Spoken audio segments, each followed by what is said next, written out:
Off Saturday, where the 1 seed will be decided in the NFC. Fresh off a 42-38 shootout win, the Niners welcome the Seahawks to Santa Clara at 8 p.m. Eastern, 5 Pacific on ESPN and ABC.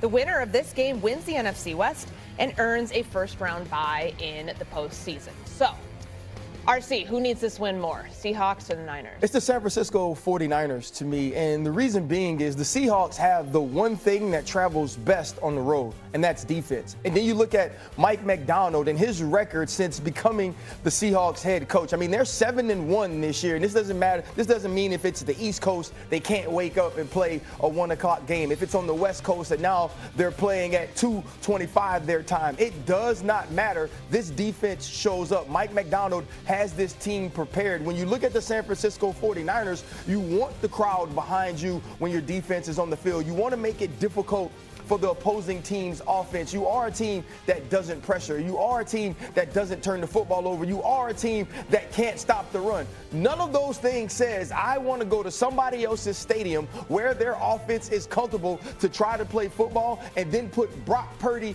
and his team and his offense on the field with the crowd noise affecting the way that they do business. This offense is ultimately important to this team, and they need to be at home to see them succeed at a high level and to also find a way to affect opposing offenses against a defense with deficiencies. You talk about ultimately important. Your words, not mine. It's ultimately important to make sure that Sam Darnold is in a position where he is as comfortable as he can be outside of anything else. So it doesn't matter how dominant your defense is. It doesn't matter how many opportunities the defense gives you. It doesn't matter, what you have done up until this point. If your trigger man cannot get it done, you have Jackson Smith and Jigba, and he's able to do what he's doing. But that reality of start to set in and say, okay, we got an explosive offense that's contingent on one thing: Sam Darnold. If Sam Darnold is not comfortable, Sam Darnold will cost the Seattle Seahawks a deep playoff push. It's not to say that Sam Darnold is incompetent, because we've seen Sam Darnold really grow in the last 2 years, let alone this year. And if you would have asked the Minnesota Vikings, they wish they would have still had Sam Darnold. Hell, if you would have asked a lot of other teams if they would have rather had Sam Darnold, they would have rather have Sam Darnold than their quarterback position right now. So the thing is, Sam Darnold is well and capable, but you need him to be as comfortable as possible, because he will have the biggest impact if he doesn't. Well, they don't have much of a pass rush to speak of right now in San Francisco. Yes. And so might have more time to get comfortable just based on what the other team lacks. I'm looking through the injury report for the 49ers right now. Trent Williams, questionable. Keon White, questionable. George Kittle, questionable. Ricky Pearsall, questionable. Upton Stout as well. So there's a lot. They're really injured right now. So I kind of understand where you're going with saying that they need it more. They need the rest more.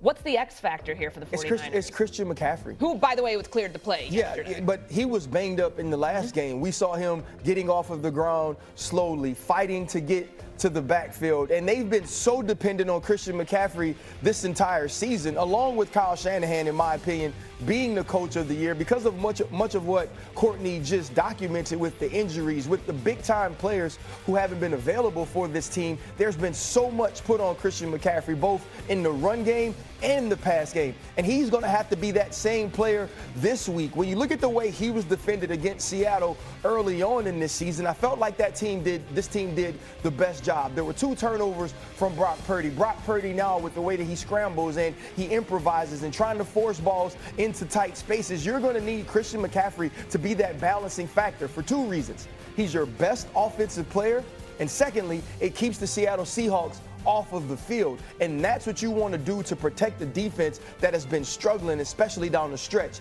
of the season. Well, when you start to say, X factors, we expect that from Christian McCaffrey. I mean, C-Mac, I had the opportunity to play with him.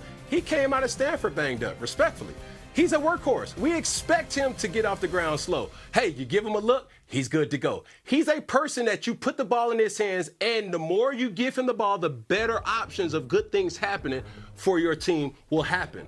Well, I just mentioned it. Sam Darnold is the X factor for the Seattle Seahawks. Why? Because when you go back and you look at the Los Angeles Rams game, that was the tale of two different Sams. They started the game trying to avoid the inevitable. Hey, we're going to run the football. Hey, we're going to play behind play action. Hey, we're going to do certain things. We're going to try to mask or put mascara or lip liner on the overall issue that our team has, and that's the quarterback. Yeah. Now, when our quarterback comes out and responds the way he responds, now you start to see, okay, this team can be extremely dangerous, but it is contingent on which Sam Darnold shows up to play. And that makes me think of like recent history. Last year, the loss to the Lions when he was with the Vikings at the end of the regular season, the loss in the first round of the playoffs, like a 2-game sample size that effectively determined his future was no longer going to be in Minnesota.